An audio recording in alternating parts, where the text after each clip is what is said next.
Hindenburg அறிக்கையை வைத்து நாட்டில் பொருளாதார ஸ்திரத்தன்மையை ஏற்படுத்த காங்கிரஸ் சதி செய்வதாக பாஜக குற்றச்சாட்டு. செபி தலைவர் மாதவிக்கு எதிராக நாடாளுமன்ற கூட்டுக்குழு விசாரிக்க வேண்டும் என்ற காங்கிரசின் கோரிக்கைக்கு கண்டனம்.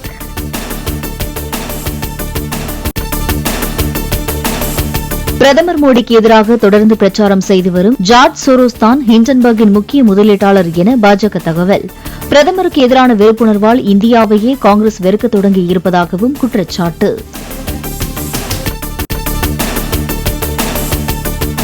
இந்திய பங்குச்சந்தை நிலை குலைந்தால் கோடிக்கணக்கான சிறு முதலீட்டாளர்கள் சிரமப்படுவார்கள் என பாஜக கருத்து. நிறைய பணம் போட்டுள்ள சிறு முதலீட்டாளர்களுக்கு தீங்கு செய்ய காங்கிரஸ் ஏன் விரும்புகிறது என்றும் கேள்வி. யானைகள் வசதியான வாழ்விடத்தை பெறுவதை மத்திய அரசு உறுதி செய்யும் என பிரதமர் மோடி திட்டவட்டம்.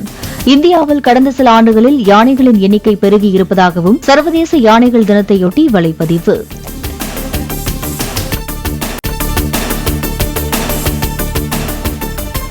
சென்னை பல்கலைக்கழகத்தில் முதலமைச்சர் ஸ்டாலின் தலைமையில் போதைப்பொருள் ஒழிப்பு உறுதிமொழியை ஏற்ற மாணவர்கள்.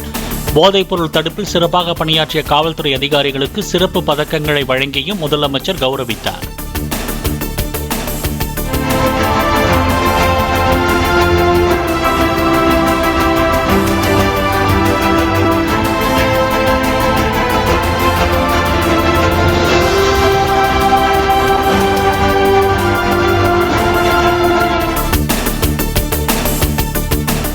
திருவண்ணாமலை, நாமக்கல், புதுக்கோட்டை, காரைக்குடி நகராட்சிகள் மாநகராட்சிகளாக தரம் உயர்வு.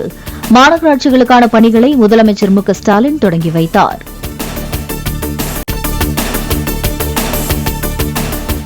சென்னையில் வரும் 18ஆம் தேதியன்று கருணாநிதி நூற்றாண்டு நினைவு நாணயத்தை வெளியிடுகிறார் பாதுகாப்புத்துறை அமைச்சர் ராஜ்நாத் சிங். முதலமைச்சர் ஸ்டாலின் தலைமையில் நடைபெறவுள்ள நிகழ்ச்சியில் பங்கேற்க எடப்பாடி பழனிசாமி, அண்ணாமலை உள்ளிட்டோருக்கு அழைப்பு என தகவல். சுதந்திர தின விழா அணிவகுப்பு நடைபெறவுள்ள சென்னை ஜார்ஜ் கோட்டையை சுற்றியுள்ள பகுதிகளில் 5 அடுக்கு போலீசார் பாதுகாப்பு. சென்னை விமான நிலையத்தில் 7 அடுக்கு பாதுகாப்பு போடப்பட்டு தீவிர கண்காணிப்பு.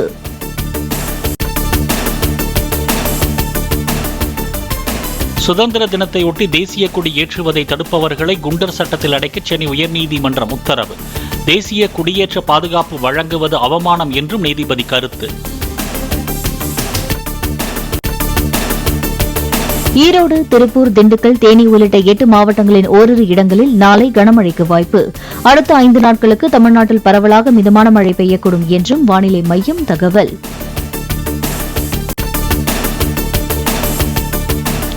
ஜூன் முதல் இன்று வரையிலான தென்மேற்கு பருவமழை காலத்தில் தமிழ்நாட்டில் இயல்பை விட 91% அதிக மழை பொழிவு. இயல்பை விட நெல்லையில் 416%, விருதுநகரில் 171%, விழுப்புரத்தில் 153% மழை பதிவானதாக வானிலை மையம் தகவல்.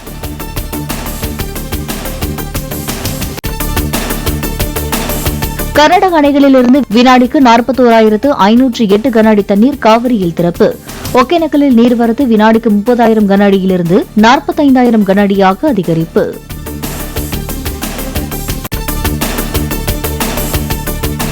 மேட்டூர் அணையிலிருந்து வெளியேற்றப்படும் நீரின் அளவு வினாடிக்கு 35,500 கன அடியாக அதிகரிப்பு. அணையின் நீர்மட்டம் 120 அடியில் நீடிக்கும் நிலையில் வினாடிக்கு 26,000 கன அடி தண்ணீர் வந்து கொண்டிருப்பதாக நீர்வளத்துறையினர் தகவல்.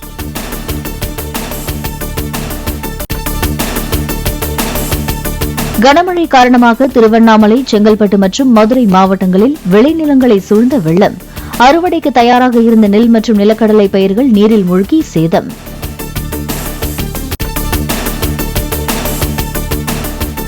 செந்தில் பாலாஜி ஜாமீன் கோரிய வழக்கில் அனைத்து வாதங்களும் நிறைவடைந்த நிலையில் தீர்ப்பு ஒத்திவைப்பு.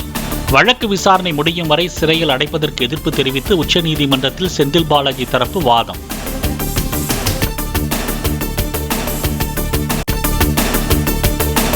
செந்தில் பாலாஜிக்கு எதிரான லஞ்ச வழக்கு விசாரணையை தாமதப்படுத்துவதாக உச்சநீதிமன்றத்தில் தமிழக அரசு மீது அமலாக்கத்துறை குற்றச்சாட்டு. ஊழல் வழக்கில் விசாரணை முடியாமல் அமலாக்கத்துறை வழக்கை விசாரித்து தண்டிக்க சட்டம் அனுமதிக்கிறதா என நீதிபதிகள் கேள்வி.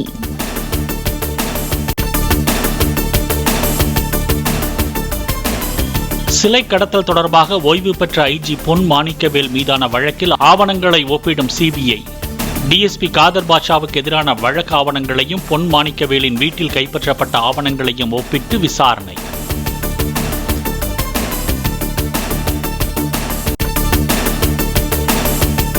சட்டவிரோத பண பரிமாற்ற தடை சட்ட வழக்கில் ஜாஃபர் சாதிக்கிற்கு ஆகஸ்ட் 23ஆம் தேதி வரை நீதிமன்ற காவல் நீட்டிப்பு. புழல் சிறையில் இருக்கும் ஜாஃபர் சாதிக் காணொலி மூலம் ஆஜர்படுத்தப்பட்டதை அடுத்து மாவட்ட முதன்மை அமர்வு நீதிமன்றம் உத்தரவு.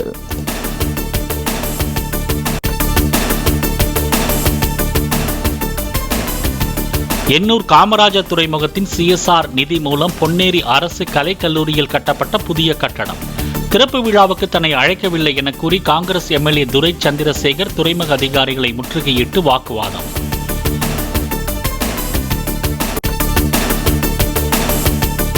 ஆம்ஸ்ட்ராங் படுகொலை வழக்கில் கைது செய்யப்பட்டுள்ள ரவுடி நாகேந்திரனை கஸ்டடி எடுத்து விசாரிக்க போலீசார் முடிவு.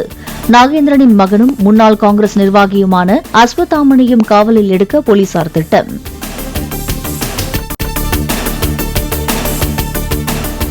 மத்திய அரசு வெளியிட்ட ஆண்டின் தலைசிறந்த கல்வி நிறுவனங்களுக்கான பட்டியலில் ஒட்டுமொத்த பிரிவில் சென்னை IIT 6வது முறையாக முதலிடம். இந்திய மாநில பல்கலைக்கழகங்களின் பட்டியலில் அண்ணா பல்கலைக்கழக முதலிடத்தையும் கோவை பாரதியார் பல்கலைக்கழகம் 8ஆம் இடத்தையும் பிடித்ததாக அறிவிப்பு.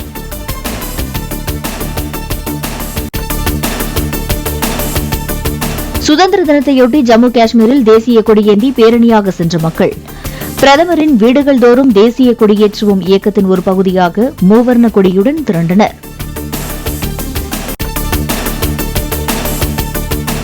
மதுபான கொள்கை முறைகேடு வழக்கில் CBI கைதுக்கு எதிராக அரவிந்த் கெஜ்ரிவால் உச்சநீதிமன்றத்தில் மனு. காரணமில்லாமல் CBI கைது செய்யாது என கூறி டெல்லி உயர்நீதிமன்றம் மனுவை தள்ளுபடி செய்திருந்த நிலையில் மேல்முறையீடு.